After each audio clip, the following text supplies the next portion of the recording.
Hey yo, herzlich willkommen. Wir schauen uns heute hier bei Reysn Reacts, Reysn, das bin ich, guten Tag, One of the Ex major nav- Expanding Branding an. Inside Star Citizen Expanding Branding, ich habe es noch nicht gesehen, dementsprechend bin ich sehr gespannt. Wenn es aber um Branding geht, um Lore, erwarte ich pure Langeweile. Wird es das? Wir werden sehen. mandates of our evergreen programming is to highlight and explore the works of as many teams contributing to the creation of our universe as possible. And on this continuing road to Alpha 323, 4.0, and beyond, we periodically Hör auf, 4.0 zu sagen. Du hypst nur. detour onto the proverbial side streets, if you would, and dedicate some time to those aspects you might not discover following the development of any other game. So on this week's show, I'm proud to highlight a team dedicated to bringing a creative flourish, visual consistency, and contextual meaning to the various companies, factions, and societies of the persistent universe, the branding team from CIG Montreal. Ich bin ja vor allen Dingen gespannt, ob wir was Neues kriegen heute. Wenn wir jetzt wieder irgendwie Ninetales sehen oder irgendwas anderes, die Gangs of Pyro das 15. Mal, wenn es keine neue Gang ist, dann werde ich stinkig. Aber wenn es eine schön gestaltete neue Zahnpastatube ist. Hell yeah, let's go. Exakt. All right. Where to start?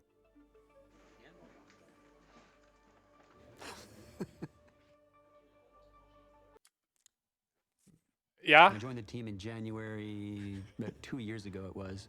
I was coming in from an experience at another company wohlgemerkt, Montreal, die ballern raus. where I had set up the first branding team for a video game, which was a really interesting experience. So when I heard about the opportunity to do it for Star Citizen and build a branding team for a project like that was something that is, you don't want to pass up on. When I stepped into the first few months doing, a bit of a due diligence, looking at the state of what we have in the game already in terms of branding, logos, the different manufacturers and all the brands, the factions, 10 years worth of material being put into the game, often being done by... Also ja, 3.23 kann nicht früh genug kommen. Ich freue mich so drauf, gleich die Roadmap noch mit euch anzugucken. Im Stream, jetzt im Video natürlich nicht, aber schaut immer mal beim Stream vorbei. Ist spannend. Different artists or different parties, and for different reasons also, there was just a wide variety of styles. There would be a lot of different interpretations for a single brand. And that was something that I noticed right away and I wanted to tackle as soon as I joined the team, is to try and bring a unifying vision, a bit more consistency to, just help support the Star Citizen narrative, also to augment greatly in terms of immersion. Also das wirklich, ich habe am Anfang gesagt, das ist langweilig. Das Thema ist auch an sich langweilig erstmal. Aber das, was sie erreichen, ist so geil und so gut und das liebe ich an Star Citizen. Und ich denke, die meisten von euch lieben das auch. Das Branding, der ganze Style, wenn man auf eine Expo geht in-game und da sind grafische Elemente, die zu den Herstellern passen und es zieht einen einfach immersiv rein. Man liest sich irgendeine Broschüre durch, ey, wirklich die ganzen Broschüren von den Raumschiffen und so weiter, ich habe sie immer geliebt.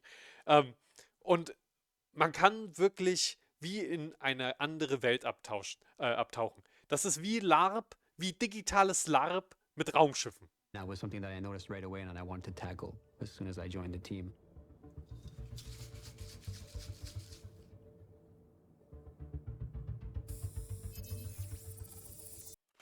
Alter, hat da jemand so extrem einfahren lassen, dass man jetzt da schon mit Schutzanzug und Deo-Spray ran muss.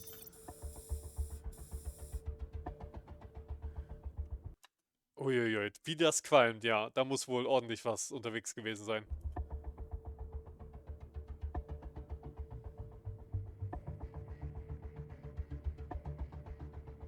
In-game branding is not only about defining, creating logos and nice posters and cute little signs. We get involved with character design, the ships, creating the manufacturers for the ships. We touch marketing, we touch web. It's just such a wide range of different applications and topics. Was sie auch im Web machen. Wirklich, große Klasse, richtig geil. Ab und zu ein bisschen overengineert, aber ansonsten cool. Einfach schön. So, es zieht einen rein. Das muss ja jetzt keine krasse Unternehmenswebsite sein, aber die denken sich immer wieder was Neues aus. Wirklich, wirklich beeindruckend. that we go through. I think it's as important as any other parts of the game. It creates Sein Gesicht hat aber was anderes gesagt. brand cohesion and a really good immersion for the player. If it comes to, yeah, obviously like brands and logos, you know, if it's a ship, you know, make it look real professional, like it's a, you know, like in real life, like a fancy car company or something like that, you know? Genau. Well, branding is an important part of the environment development. You know, developing the locations. I think it helps a lot with immersion. One of the things that we've tackled recently is some navigational signage for the landing zone. So, you know, putting up maps, putting up signage, different assets that we add to the game to help the player understand his environment, understand the gameplay, understand the locations, the story, the narrative. It adds a Schön. visual component to the narrative. Und es sticht auch von der Farbe her sehr schön raus. Ist es die schönste Farbe? Nein, aber dieses Schild dort seht ihr eindeutig. To create a more impactful story. So you have the brand, like the narrative that people know, but then with the visuals, we can add an extra layer to it. In Star Citizen, especially for the manufacturers, you know, everything revolves around ships, and the manufacturers are very important in their core to the gameplay and the identity of the game. Wann endlich Buccaneer Goldstandard? And I noticed that, you know, a lot of these very important brands didn't Oh, have ja. that Oh. unifying vision Oh, schön mit der Fury da ein bisschen in Kurven drehen. Oh, das macht Spaß. that we were looking for. So Hier ein verpixeltes Bild auf einem Raumschiff. Warum sieht denn das so pixelig aus? Was soll das? Mirai was a new brand that we created, which was basically a performance division of MISC. So when you look at Mirai, we start off with brand and positioning, the brand bio, so a history of the brand, basically, a little bit what they're about, a tagline. So this is where, you know, we're collaborating with the narrative team to come up with these the information for this, and then that is the starting point. That's all part of the brand style guide. A style guide is for everyone to really get to understand the company, and you try to keep it simple, but you put all the elements you need, like the logos, the colors you're allowed to use, the typography that goes with that company, even shapes. Every company has colors. If that company, Oh, warte mal, das... even shapes. Ich glaube, das ist so eine Sektion, die schaue ich mir danach nochmal im Detail an und gucke mir einfach genau an, was... Sowas finde ich super spannend. So richtig geil gemachte Design-Sheets.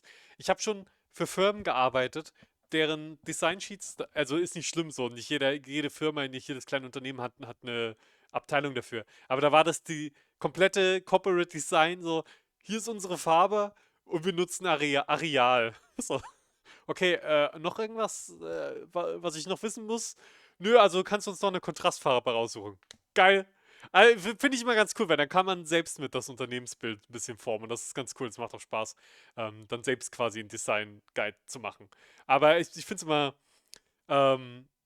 spaßig, wenn auf jeden Fall ja, wir haben Corporate Design und dann ist es nur eine Farbe. So, eine Farbe ist kein Corporate Design, aber es ist ein guter Anfang. Shapes. Every company has colors. If the primary color is blue, let's say you can't go out and do like branding for that company or make it like red, you know? So we're all trying to like tie everything together to make sure everybody's on the same page. What's interesting about Drake is it was one of the first brands that I had to interact with when I joined the company. First thing I did was research a little bit about the brand and noticed that there was a lot of multiple versions and interpretations of the brand. That was the first one that we had to make a hard call on, you know. Das mochte ich, aber das war ja nicht Drake-spezifisch, oder? So diesen Style gab es für mehrere Flottenansichten, oder? What this brand is and how do we define it. So Drake, we wanted to bring it in a little bit closer to the essence of the brand. It's more not the black sheep, but the outcast, if you will, in the manufacturers. So it's always tried to get in with the big boys at Fleet Week, but it's never managed, hence why they have their defense con a little bit on the side. So we wanted to tie into that and wanted to have that not that evil vibe to it, but that, the outcast vibe, a little bit rebellious. So the black and red was an obvious choice. And it's something that we had already in the game for defense. Und ich finde, es sieht einfach cool aus, weil es sieht edel aus, es sieht so ein bisschen mysteriös aus und aufregend. Also richtig, richtig gut. Passt auch gut zu den Schiffen. Gun, and I thought that worked better than anything else that we had previously produced. Same thing. We're looking at Crusader. We noticed that ships are using red and gray branding on the ships for Crusader. If you visit Reysn, there's a showroom that they have there that's completely all black and white. If you walk around the halls on Reysn, you notice there's some branding for Crusader that is blue and white. So we had, again, multiple interpretations of the same brand, and we wanted to unify that, bring it in a little bit more. So we started looking at the brand itself, what was interesting, what felt right with the essence that was, put forward. Ich fand, das Blau hat nie so wirklich By gepasst. narrative and in the lore, and also, through the community. So, okay, aber irgendwas ist einfach too much. And we came up with the version of Crusader that we have now. So obviously touching these brands, 10 years in on. Da hätte ich, also hier ist einfach nur persönliche Präferenz, hätte ich diesen rot, fast beige Farbton ein bisschen geiler gefunden. Oder wäre bei dem Grau hier geblieben für die Linie. Aber ist okay. That we have now. So obviously touching these brands, 10 years in on a project, there's a lot of history on the game, meet some resistance, and you got to be careful and how far you go into updating the brands, even if it's for the better. It's always good to respect, the work that's been done prior, but all in all, a very good experience so far, and I think we're making some good progress on a lot of these. Kommt jetzt In ASI? addition to Bitte. making all the branding for you, Nee. for the players, we Ich dachte, weil da eine Mantis er hatte ein Mantis-Mauspad. Da dachte ich, jetzt geht's um Robert Space Industries. also make stuff for us. Working on tools as well. This one of the things that I noticed when I joined is we didn't have a proper channel to communicate to everyone freely and openly, and in a way that would encourage the devs and everybody on the different various teams to actually use these tools, these Wie wär's mit Spectrum? style guides and these resources that we're creating for them. So we came up with the idea of creating a brand catalog. Oh. Kriegt man da drauf irgendwie Zugriff?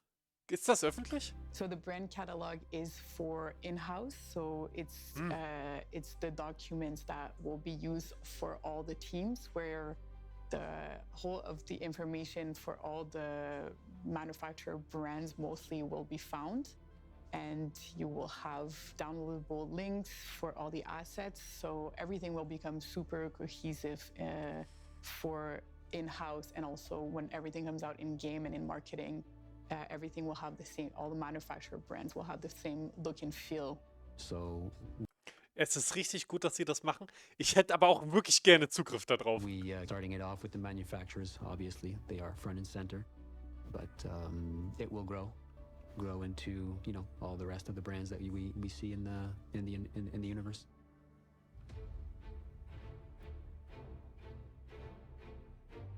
Pyro I think is one of my favorite mandates we've done so far for the branding team. Not only because we're touching a specific aspect of branding that is not often talked about, also because we have the right team members to tackle this sort of mandate, and it was a lot of fun for it because the team was really excited about that. Graffiti is another part of my background, which me and Max worked a lot on this aspect back in the days in our life. So we had a lot of fun building the graffiti structure. Each graffiti style were really existing graffiti style from all around the world, and we had to reproduce as much accurately possible the tags, throw-ups, murals, or any aspect of the realness of graffiti, which that was. Und das haben sie ziemlich gut gemacht. Also, ich bin kein krasser Graffiti-Connoisseur. Ich habe auch mal auf eine Wand gesprüht, aber nur legal. Die ganzen Ingame-Graffitis sind wirklich gut. Die fügen sich schön überall ein, viel Varianz auch. Was a lot of fun. Super. Basically, like we drew all the graffiti and we made their space look really grimy and the signage, you know, the relic signage, but lots of graffiti too. Lots of like faded, dirty layers and layers of stuff on the walls. So it was really amazing to see how they took some visuals that existed that the environment team had created, and they came in and went over this with the different graffiti. So they really developed like all the layers that you need for it to feel real.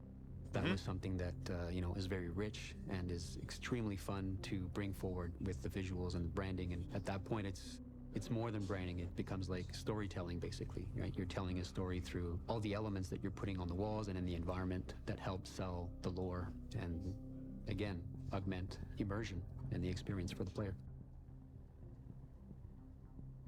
Defining the factions that we found in Checkmate Station by the Rough and Ready was a lot of fun. Creating the identity of a faction, a gang, right? In space, in a derelict, abandoned station in the middle of nowhere.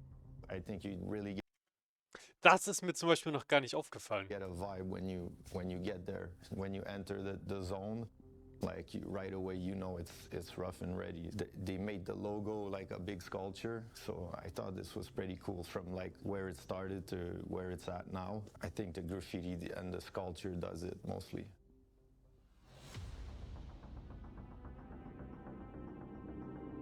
Had the opportunity to work with the character team to define a little bit of the tattoos that go in line with the direction that we had, for the type of faction we wanted this gang to look like. I started the brainstorm around tattoos, which were all bring a bit of like violence and of contrast on parts of the skins of the character design. So we had specific references we had as targets and a special feel that we wanted to have for this gang, because there's not only one gang, there's multiple, and they all need to have, each their own unique identity. There's a part of me who always wanted to be a tattoo artist, but I think this kind of work is a work of art by itself. So Total.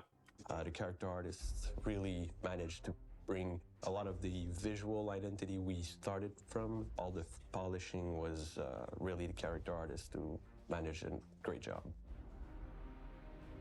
Well, to me, I think the branding side is often looked over, and I think we're building a team here. Bei Star Citizen kann man da ja gar nicht einfach drüber schauen.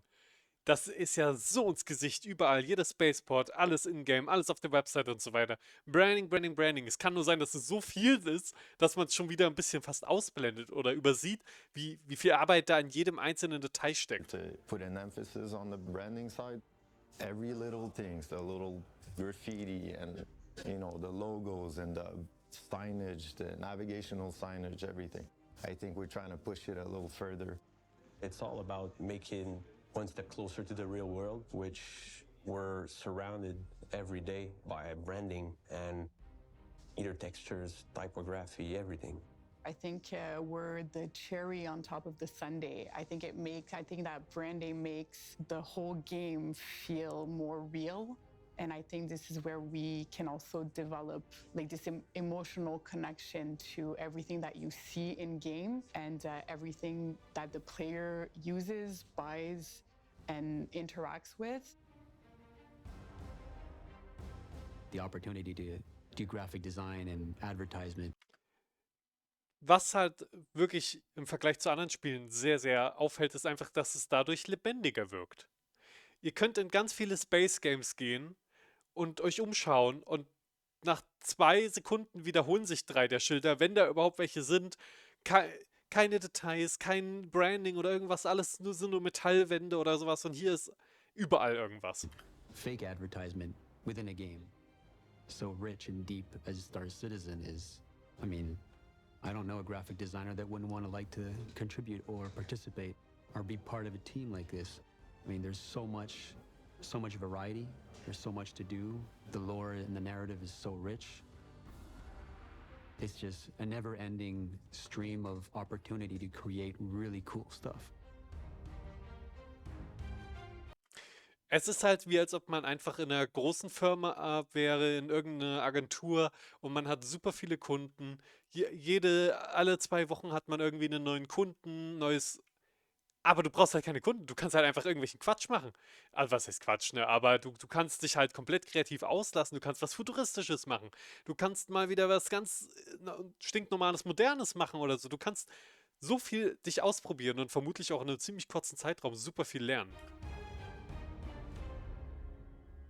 So, what did we learn this week? Auf jeden Fall eine Menge. Danke, Jared. Auch das wieder eine schöne Episode Inside Star Citizen. Auch wieder sehr früh, deswegen konnten wir sie uns heute schon im Stream angucken. Vielen lieben Dank geht raus an euch fürs Zuschauen und auch an meine Patreons. Vielen Dank dafür. Wir sehen uns dann das nächste Mal. Bis bald.